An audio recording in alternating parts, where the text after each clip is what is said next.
Hi, welcome to 2020 Tasty Treats with GourmetQuilter. We're doing several series this year through the website GourmetQuilter.com, so please go there if you're looking for more information. If you've already signed up to receive the pattern, we're doing one of the Applique series. We're doing In the Kitchen Applique. As you can see behind me here, we have a whole lot of things that you might find in the kitchen, and we've done already 14 of the appliques out of 20. So this was number 14, we're doing number 15 this time, and we are doing a cookie jar. Now, cookie jars are very nice. Well, the contents are very nice. So I've got a lot of it all cut out. We're doing fused raw edge applique, or that's what I'm doing, and I'm free motion stitching. So I've already started positioning, nothing's ironed in place yet. So I've got my jar, so it's just an outline of a jar. So it's kind of like a cross section, because I didn't know how else to do it. I've got a lid to go on there. And there's some cookies going in there, and I have just got a little rim to go across the lid there that I think kind of finishes that bit off nicely. There's a knob on top of the lid there, and that's looking pretty good.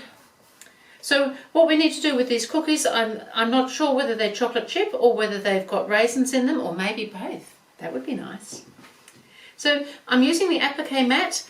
So I can assemble these all in one go, so that I don't have to sort of fiddle around trying to position them when they're there. So I've got my fusible web, I've taken the paper off the back, and I can sit that onto this Teflon mat, and then I can position my little pieces and assemble them as a piece then. And I can iron them in place while they're on the Teflon mat, because that will peel off as soon as it's cooled down a little bit as a single unit.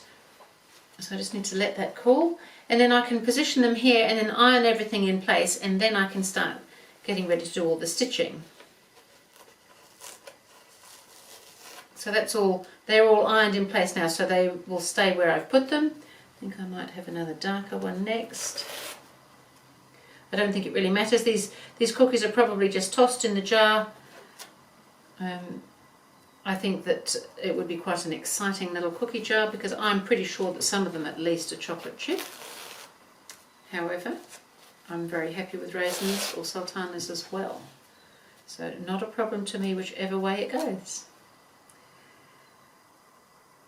So cookies can be a little bit haphazard, so I think that's kind of a fun little cookie jar that you might have in the kitchen. I have one, actually I do have a cookie jar, but there's never any cookies in it. And also, you can't see through it. What's the good of a cookie jar you can't see through? You don't know what's in there. So I've ironed everything in place now. And because I'm doing free motion stitching, I'm just going to position it onto a stabilizer. I'm just using a lightweight cotton batting as my stabilizer. It does mean that it's kind of quilted as well when I do it this way, which means I could put it together as a quarter to go if I wanted to. But it's only a lightweight batting. So now I'm ready to go to the sewing machine and do some stitching. I will need to stitch around each of my little choc bits or raisins, depending on what they are. Either way they need stitching. And I'll need to outline both edges of the jar and all the other bits as well. So I think I might just start on one of these cookies. And I might just start somewhere here. Doesn't really matter. We're most likely going to have to stop and start all the time for all those little choc bits, which will just make them taste all that much better when we get to them. And you could stitch across, like right here I'm right next to one, so I might just do that one while I'm here.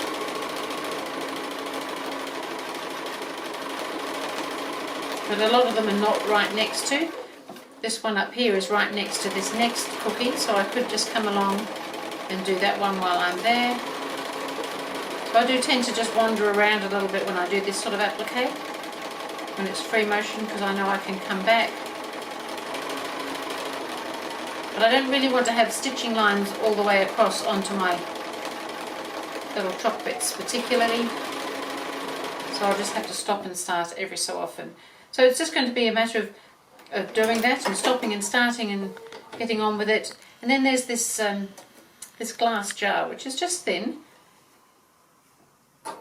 but again it's just a matter of going down both sides, so it's really just following that edge around.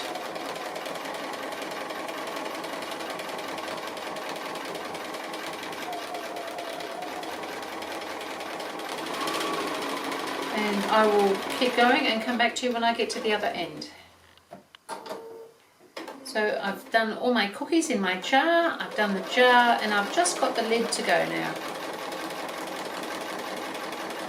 And all the chocolates or raisins, whatever they are. I have to say I'm just pleased that when I'm baking I don't have to do every one, that you can just pour a cupload in.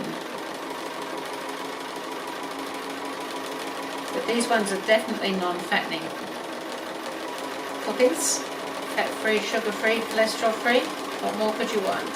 Full of fibre. So that's the cookie jar done.